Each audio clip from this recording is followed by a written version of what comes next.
And to the panel and to that very disturbing decision by a majority of the High Court that no Aborigine, not even if they're born overseas and they're not an Australian citizen, they're a citizen of another country, they've come here, they've committed a crime, no Aborigine or no one with some Aboriginal descent can ever be considered an alien by this government and deported.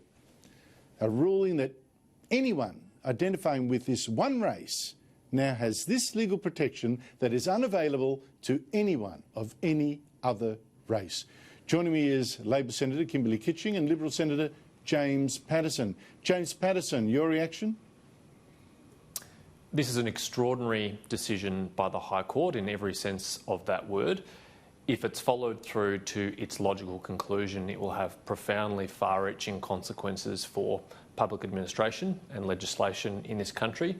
Effectively, what the High Court has decided by a 4-3 majority judgment today is that no one can be excluded lawfully from this country, even if they are not a citizen who has committed a serious crime, if they are also Indigenous.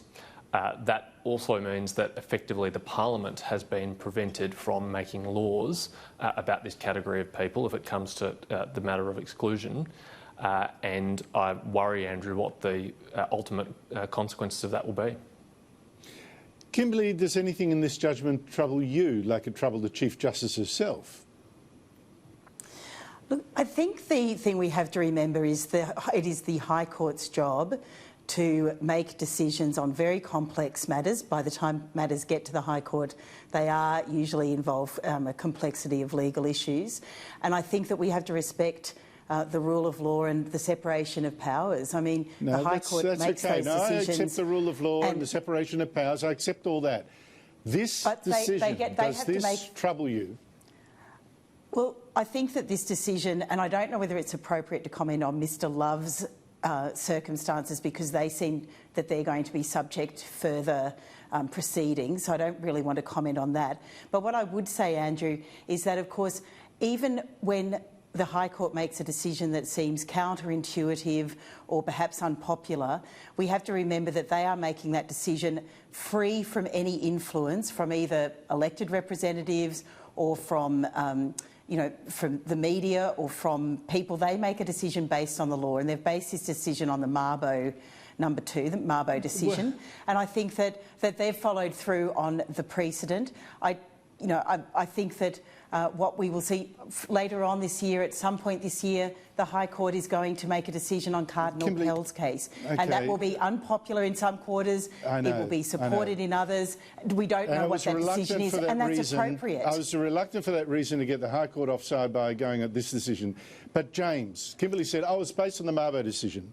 In fact, 3 of the judges disagreed with this ruling by the other 4. And one in particular, a couple in particular, said, no, this is not the Mabo judgment. The Mabo judgment said, you can have land rights, but by the way, there's one law about you are part of the Australian citizenry. This law is very much different, much more radical, saying, hey, listen, you can have your own laws, you can decide who's an alien or not by saying whether they're Aboriginal or not, and then the law no longer applies to them about chucking them out if they're a non-citizen. That is something very much more radical. In some ways, effectively what the High Court has done here is to create a new category of citizenship. There are citizens who are governed by the laws that the Parliament passes as to their citizenship. There are non-citizens who are also determined by the Parliament, but there is another category of people whose citizenship or rights are not to be determined by the Parliament, are going to be outside the control of the Parliament, because the High Court has found that constitutionally they're entitled to this protection. That means there's nothing that we can do to pass a law to change that. The only mechanism to addressing that would be potentially be a referendum, and we know how difficult and complex and costly that is, so I don't think that's a realistic option. Now, Kimberly, I know you're reluctant to criticise this. You mentioned the George Pell case coming up, etc. But do you see, whether you agree with it or not, do you see that when the High Court makes a decision like this, granting one race of people special legal standing, they're not immune, they're not following our law, they don't have to follow our law in one regard, to the point where one of the judges, Stephen Gageler, says this is There's nothing in the Constitution to justify what these judges have done. Does it worry you that people will look at the upcoming referendum that we're told we're getting about recognising Aborigines in the Constitution and Labor's plan for an advisory parliament of Aboriginals? Does it worry you that people are going to really be suspicious of those two things coming up? Well, I think, Andrew, that Indigenous Australians have been subject to special provisions in our Constitution from the very get-go. So remember, we only had a referendum in 1967 to amend Section 51, the Indigenous Affairs Power, and Section 127, which of course excluded Indigenous Australians from being considered in the census, for example.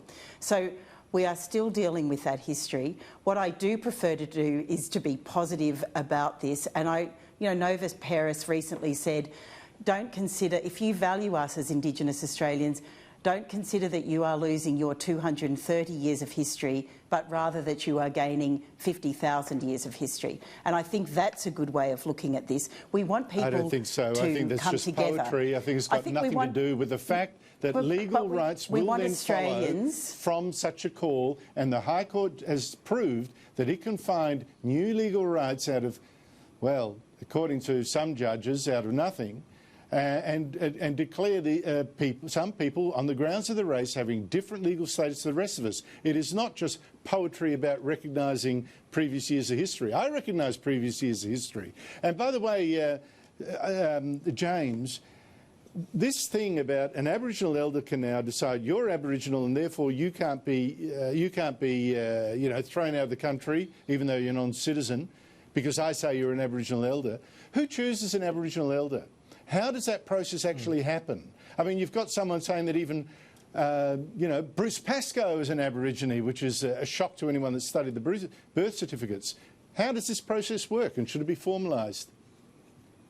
Well, as I understand it, Andrew, the legal test as set out in this case and has applied in previous cases is threefold. First, you have to identify it as being Indigenous.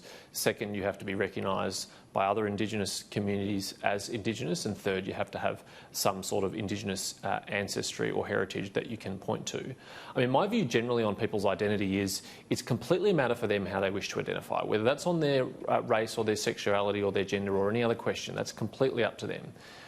When it becomes of interest to others is when special privileges, and particularly legal privileges, are conferred on people on the basis of their identity. Then, of course, the criteria to meet that identity is of interest to everyone because special privileges are attractive to a lot of people and a lot of people would want to qualify for it. So I would much rather live in a society where our own identification attracts no additional benefits and is purely a matter for individuals to sort out for themselves.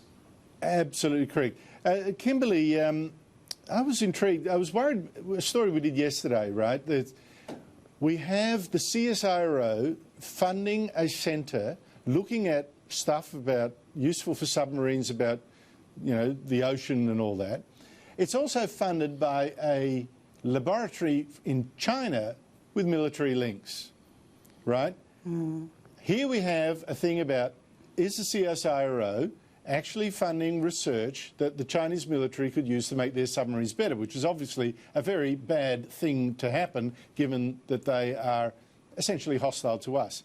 It now turns out, according to an article in The Australian, that we have had Australian Research Council grants totalling over $200 million going on joint research projects with China, including a number with potential military applications. Senator Kim Carr of your party was in Parliament today saying, oh, this is terrible, how could the Australian do this? And by the way, the organisation that's making these allegations got CIA links. What's your view? Well, I think the organisation that Kim was referring to actually declared themselves under the FITS regime, so the Foreign Interference Transparency Scheme, and as they should. They received a grant from overseas. It's a shame, Andrew, that not all organisations that are operating within Australia have chosen to follow what is an upright and good decision of that organisation. And I think that what we are seeing is it's questionable about whether the research grants should be given. I think my personal view is that the Defence Trade Controls Act should be strengthened. That was not the opinion of the reviewer who reviewed it last year, about 12 months ago. But I do think that that Act should be strengthened. I think we have to be very careful about the research that is undertaken and with whom we share it. And I think that really we have become increasingly aware of the problems that are going to eventuate from the sharing of research with some countries. All right, well said. James Paterson, I understand you're on board with a lot of what Kimberly's saying. I've only got 20 seconds. I need to quickly ask you, kick Malcolm Turnbull out of the Liberal Party, yes or no? No, Andrew, I don't think we should be expelling former Prime Ministers from our party, as frustrating as they may be from time to time. They have been elected as leaders of our party. I've got a very thick skin, Andrew, as we all should in this game. Well, can I add, Andrew, I'm not sure you'd want to be texting with Malcolm Turnbull, would you? They might all end up in a book. No, that is absolutely true. Your emails will be published to the world, as the Finance Minister found. Kimberly Kitching and James Paterson, thank you both very much.